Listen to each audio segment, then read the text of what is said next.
오전에 태양이 간몬 해협의 동쪽 능선을 타고 넘어오자 햇살 아래 반짝이는 물결은 처연하도록 아름다웠으나 그 아름다움은 인간을 홀려 죽음으로 이끄는 요부의 미소와도 같은 것이었다. 해협을 관통하는 조류는 이제 단순한 물살이 아니고 서쪽에서 동쪽으로 헤이케의 진영에서 겐지의 진영을 향해 맹렬히 쏟아져 내리는 거대한 해룡의 등줄기였다. 헤이케의 맹장 타이라노 노리츠네가 선두 뱃머리에서 포효했다. 물살을 등에 업은 헤이케의 배들은 노를 저을 필요조차 없이 조류라는 거대한 미끄럼틀을 타고 화살처럼 빠르게 겐지의 진영으로 쇄도에 들어갔다. 뱃머리가 깨지고 나무 파편이 허공으로 튀어올랐다. 자속도가 붙은 헤이케의 배가 겐지의 배를 들이받자 갑판 위에 서 있던 겐지의 병사들은 마치 볼링핀처럼 힘없이 나뒹굴었다. 중심을 잡을 수가 없다. 겐지의 병사들은 공포에 질려 비명을 질렀다. 평생 땅을 밟고 살아온 자들에겐 발밑이 제멋대로 춤추는 바다 위에서 그것도 역류를 거슬러 올라가야 하는 상황은 형벌과 같았다. 겐지의 배들은 거센 조류 속에서 속절없이 뒤로 밀려났다. 아무리 노를 저어도 제자리 걸음이거나 뒤처질 뿐이었다. 반면 헤이케의 병사들은 흔들림 없는 갑판 위에서 춤추듯 칼을 휘두르며 유린했다. 요시츠네가 타고 있는 대장선 역시 경랑 속의 나무집처럼 격렬하게 요동쳤다. 그러나 요시츠네는 달랐다. 그는 뱃바닥에 쇠못을 박은 듯 두 다리를 벌리고 무릎의 탄력을 이용해 파도의 리듬을 타고 있었다. 그는 흔들리는 것이 아니라 바다와 함께 움직이고 있었다. 그의 활시위는 팽팽하게 당겨져 있었고 눈빛은 적장의 목을 노리는 매처럼 차갑게 빛났다. 하지만 그의 수호신이자 천하장사인 벤케이는 사정이 달랐다. 산을 뽑고 쇠를 씹어먹는다는 괴력의 승병 무사시보 벤케이가 배전 기둥을 껴안은 채 사색이 되어 있었다. 배멀미로 벤케이의 얼굴은 흙빛이었다. 땅에 발을 딛지 못한 거인은 그저 거추장스러운 덩치 큰 짐짝에 불과했다. 발밑이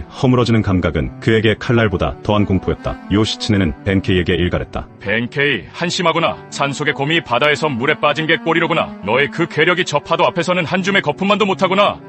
오전 내내 이어진 맹공에 밀리던 겐지군은 패색이 짙었다. 반면 승기를 잡았다고 확신한 헤이케의 일부 선단은 겐지군을 포위 섬멸하기 위해 방향을 바꿔 육지 쪽으로 뱃머리를 돌렸다. 눈앞에 펼쳐진 푸른 소나무 숲과 하얀 모래톱은 거친 파도에 시달린 그들에게 구원의 손길, 어머니의 품처럼 보였다. 육지에서 잠시 배를 대고 숨을 돌리자 헤이케의 병사들이 안도하며 해안가로 다가 정박하고 재정비를 위해 상륙을 할 때였다. 바람을 가르는 날카로운 소리가 해풍을 찢었다. 평화로워 보이던 해안가 숲과 바위 뒤 보이지 않는 그늘 속에서 수천 발의 화살이 소나기처럼 쏟아졌다. 모래사장에 발을 내디디려던 병사들이 고슴도치가 되어 바닷물 속으로 고꾸라졌다. 육지를 철통같이 지키고 있던 것은 다름 아닌 요리토무의 또 다른 분신 노리오리의 3만 대군이었다. 그들은 요시츠네처럼 화려하게 움직이지 않았다. 그저 거대한 성벽처럼 혹은 기계적인 사륙 도구처럼 해안선을 따라 빈틈없이 늘어서서 다가오는 모든 것을 향해 화살을 날릴 뿐이었다. 요시츠네가 말했던 움직이지 않는 방패가 비로소 그 무거운 입을 열어 불을 뿜은 것이다. 헤이케의 병사들은 혼란에 빠졌다. 육지에서 노리오리가 강철 빗장을 걸어 잠그고 있었다는 것을 몰랐다. 이럴 수가. 땅마저 막혀있다니 어디로 가란 말인가. 그제야 헤이케의 병사들은 자신들이 싸우고 있는 이 바다가 자신들의 앞마당이라 자부했던 이 단노우라가 단순한 전장이 아니고 사방이 꽉 막힌 거대한 물 감옥이라는 사실을